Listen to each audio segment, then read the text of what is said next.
اعوذ باللہ من الشیطان الرجیم بسم اللہ الرحمن الرحیم۔ سورۃ یوسف آیت نمبر 52۔ ذلك ليعلم أني لم أخنه بالغيب وأن الله لا يهدي كيد الخائنين۔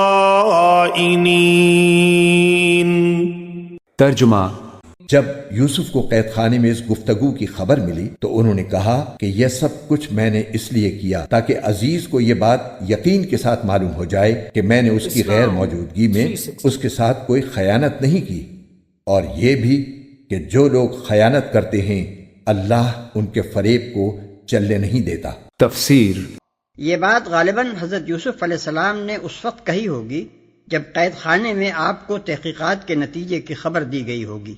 بعض مفسرین جن میں ابن تیمیہ اور ابن کثیر جیسے فضلاء بھی شامل ہیں، اس فقرے کو حضرت یوسف علیہ السلام کا نہیں بلکہ عزیز کی بیوی کے قول کا ایک حصہ قرار دیتے ہیں۔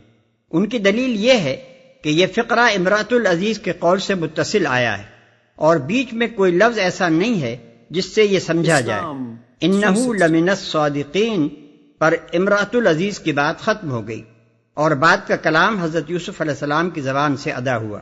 وہ کہتے ہیں کہ اگر دو آدمیوں کے قول ایک دوسرے سے متصل واقع ہوں اور اس امر کی صراحت نہ ہو کہ یہ قول فلاں کا ہے اور یہ فلاں کا، تو اس صورت میں لازماً کوئی قرینہ ایسا ہونا چاہیے جس سے دونوں کے کلام میں فرق کیا جا سکے، اور یہاں ایسا کوئی قرینہ موجود نہیں ہے۔ اس لیے یہی ماننا پڑے گا کہ الآن حصحص الحق سے لے کر ان ربی غفور الرحیم تک پورا کلام امرأۃ العزیز کا ہی ہے۔ آیت نمبر 53۔ وما أبرئ نفسي إن النفس لأمارة بالسوء إلا ما رحم ربي إن ربي غفور رحيم۔ ترجمہ: اور میں یہ دعویٰ نہیں کرتا کہ میرا نفس بالکل پاک صاف ہے، واقعہ یہ ہے کہ نفس تو برائی کی تلقین کرتا ہی رہتا ہے، ہاں میرا رب رحم فرما دے تو بات اور ہے کہ اس صورت میں نفس کا کوئی داؤ نہیں چلتا۔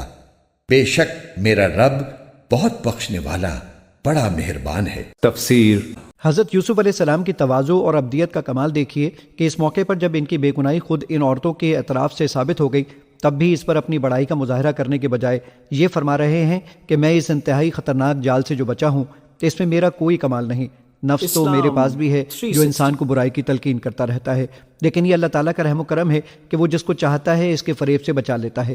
البتہ دوسرے دلائل سے یہ بات واضح ہے کہ اللہ تعالیٰ کا یہ رحم و کرم اسی پر ہوتا ہے جو گناہ سے بچنے کے لیے اپنی سی کوشش کر گزرے، جیسے حضرت یوسف علیہ السلام نے دروازے تک بھاگ کر کی تھی، اور ساتھ ہی اللہ تعالیٰ سے رجوع کر کے اس سے پناہ مانگے۔ آیت نمبر 54۔ وقال الملك ائتوني به استخلصه لنفسي فلما كلمه قال إنك اليوم لدينا مكين أمين۔ ترجمہ: اور بادشاہ نے کہا کہ اس کو میرے پاس لے آؤ، میں اسے خالص اپنا معاون بناؤں گا۔ چنانچہ جب یوسف بادشاہ کے پاس آ گئے اور بادشاہ نے ان سے باتیں کی تو اس نے کہا آج سے ہمارے پاس تمہارا بڑا مرتبہ ہوگا اور تم پر پورا بھروسہ کیا جائے گا۔ تفسیر: بادشاہ نے حضرت یوسف علیہ السلام سے جو باتیں کیں ان کی تفصیل بعض روایات میں اس طرح آئی ہیں کہ اس نے پہلے تو خواب کی تعبیر خود حضرت یوسف علیہ السلام سے سننے کی خواہش ظاہر کی۔ اس موقع پر حضرت یوسف علیہ السلام نے بادشاہ کے خواب کی کچھ ایسی تفصیلات اس سے بیان کی جو بادشاہ نے اب تک کسی اور کو نہیں بتائی تھی۔ اس پر وہ نہایت حیرت زدہ ہوا۔ پھر حضرت یوسف علیہ السلام نے قحط کے سالوں کا انتظام کرنے کے لیے بھی بڑی مفید تجویزیں پیش کیں جو اسے بہت پسند آئیں اور اسے آپ کی نیکی کا اطمینان ہو گیا۔ اس موقع پر اس نے آپ سے کہا کہ آپ پر چونکہ ہمیں پورا بھروسہ ہو چکا ہے اس لیے آپ کا شمار حکومت کے معتمد افراد میں ہوگا۔ نیز جب حضرت یوسف علیہ السلام نے قحط کے اثرات سے بچنے کی تدبیر بتائی تو بادشاہ نے پوچھا کہ اس کا انتظام کون کرے گا۔ اس پر حضرت یوسف علیہ السلام نے پیشکش کی کہ میں یہ ذمہ داری لینے کو تیار ہوں۔ آیت نمبر 55۔ قال اجعلني على خزائن الارض اني حفيظ عليم۔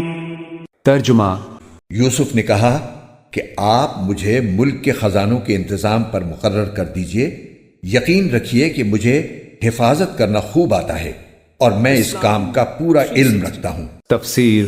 عام حالات میں حکومت کا کوئی عہدہ خود طلب کرنا شرعی اعتبار سے جائز نہیں ہے، اور حضرت صلی اللہ علیہ وآلہ وسلم نے اس کی ممانعت فرمائی ہے، لیکن جب کسی سرکاری عہدے کے نااہلوں کے سپرد ہونے کی وجہ سے خلق خدا کی پریشانی کا کبھی خطرہ ہو تو ایسی مجبوری کی حالت میں کسی نیک پارسا اور متقی آدمی کے لیے عہدے کا طلب کرنا جائز ہے۔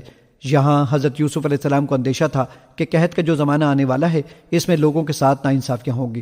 اس کے علاوہ اس ملک میں اللہ تعالیٰ کا قانون جاری کرنے کا اس کے سوا کوئی راستہ نہیں تھا کہ حضرت یوسف علیہ السلام خود یہ ذمہ داری قبول فرمائیں اور اللہ تعالیٰ کے احکام کو نافذ فرمائے۔ اس لیے آپ نے ملک کے خزانوں کا انتظام اپنے سر لے لیا۔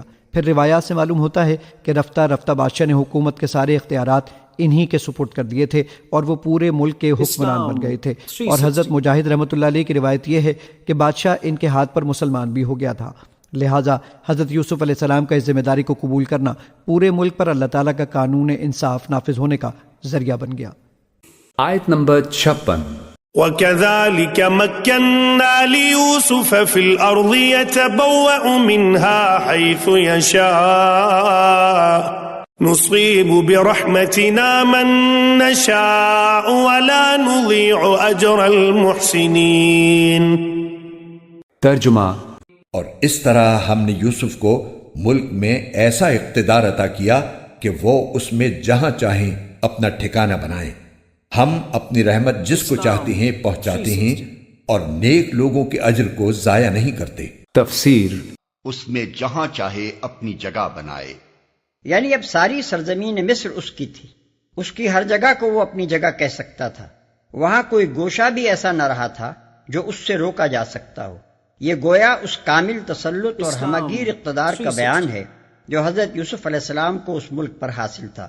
قدیم مفسرین بھی اس آیت کی یہی تفسیر کرتے ہیں۔ آیت نمبر 57۔ وَلَأَجْرُ الْآخِرَةِ خَيْرٌ لِّلَّذِينَ آمَنُوا وَكَانُوا يَتَّقُونَ۔ ترجمہ۔ اور آخرت کا جو اجر ہے وہ ان لوگوں کے لیے کہیں زیادہ بہتر ہے جو ایمان لاتے اور تقوی پر کاربند رہتے ہیں۔ تفسیر۔ دنیا میں حضرت یوسف علیہ السلام کو جو عزت اور اقتدار ملا اس کا ذکر کے ساتھ قرآن کریم نے یہ بھی واضح فرما دیا کہ یہ اس اجر عظیم کے مقابلے میں بہت کم ہے جو ان کے لیے اللہ تعالیٰ نے آخرت میں تیار کر رکھا ہے۔ اس طرح ہر وہ شخص جس کو دنیا میں کوئی عزت اور دولت ملی ہو اسے یہ ابدی نصیحت فرما دی گئی ہے۔ اس کو اصل فکر اس بات کی کرنی چاہیے کہ اس دنیا کی عزت و دولت کے نتیجے میں آخرت کا اجر ضائع نہ ہو۔ آیت نمبر 58۔ وجاء إخوة يوسف فدخلوا عليه فعرفهم وهم له منكرون۔ ترجمہ۔ اور جب قحط پڑا تو یوسف کے بھائی آئے اور ان کے پاس پہنچے تو یوسف نے انہیں پہچان لیا اور وہ یوسف کو نہیں پہچانے۔ تفسیر۔ جیسا کہ حضرت یوسف علیہ السلام نے تعبیر دی تھی 7 سال بعد پورے مصر میں سخت قحط پڑا اور آس پاس کے علاقے بھی اس کی لپیٹ میں آ گئے۔ حضرت یوسف علیہ السلام نے مصر کے بادشاہ کو یہ مشورہ دیا تھا کہ خوشحالی کے 7 سالوں میں مسلسل غلے کا ذخیرہ کیا جائے تاکہ جب قحط کے سال آئیں تو یہ ذخیرہ لوگوں کے کام آئے۔ اس موقع پر آپ نہ صرف اپنے علاقے کے لوگوں کو سستے داموں غلہ فروخت کر سکیں گے بلکہ ارد گرد کے دوسرے علاقوں کے لوگوں کی بھی مدد کر سکیں گے۔ چنانچہ اس قحط کے نتیجے میں دور دور تک غلے کی بڑی قلت ہو گئی۔ حضرت یعقوب علیہ السلام یعنی حضرت یوسف علیہ السلام کے والد اس پورے عرصے میں فلسطین کے علاقے کنعان ہی میں تھے۔ جب کنعان میں بھی قحط پڑا تو انہیں اور ان کے صاحبزادوں کو پتہ چلا کہ مصر کے بادشاہ نے قحط زدہ لوگوں کے لیے راشن مقرر کر رکھا ہے اور وہاں سے مناسب قیمت پر غلہ مل سکتا ہے۔ اس خبر کو سن کر حضرت یوسف علیہ السلام کے 10 باپ شریک بھائی جنہوں نے ان کو بچپن میں کنویں میں ڈالا تھا راشن لینے کے لیے مصر آئے۔ البتہ ان کے سگے بھائی بنیامین کو اپنے والد کے پاس چھوڑ آئے۔ یہاں راشن کی تقسیم کا سارا انتظام حضرت یوسف علیہ السلام خود کر رہے تھے تاکہ سب لوگوں کو انصاف کے ساتھ راشن مل سکے۔ چنانچہ ان کے بھائیوں کو ان کے سامنے آنا پڑا۔ حضرت یوسف علیہ السلام تو ان کو اس لیے پہچان گئے کہ ان کی صورتوں میں کوئی تبدیلی نہیں آئی تھی اور حضرت یوسف علیہ السلام کو توقع بھی تھی کہ وہ راشن لینے کے لیے آئیں گے، لیکن وہ بھائی حضرت یوسف علیہ السلام کو اس لیے نہیں پہچان سکے کہ انہوں نے حضرت یوسف علیہ السلام کو 7 سال کی عمر میں دیکھا تھا اور اب وہ بہت بڑے ہو چکے تھے، اس لیے صورت میں بڑی تبدیلی آ چکی تھی۔ اس کے علاوہ ان کے وہم و گمان میں بھی نہیں تھا کہ وہ مصر کے محلات میں ہو سکتے ہیں۔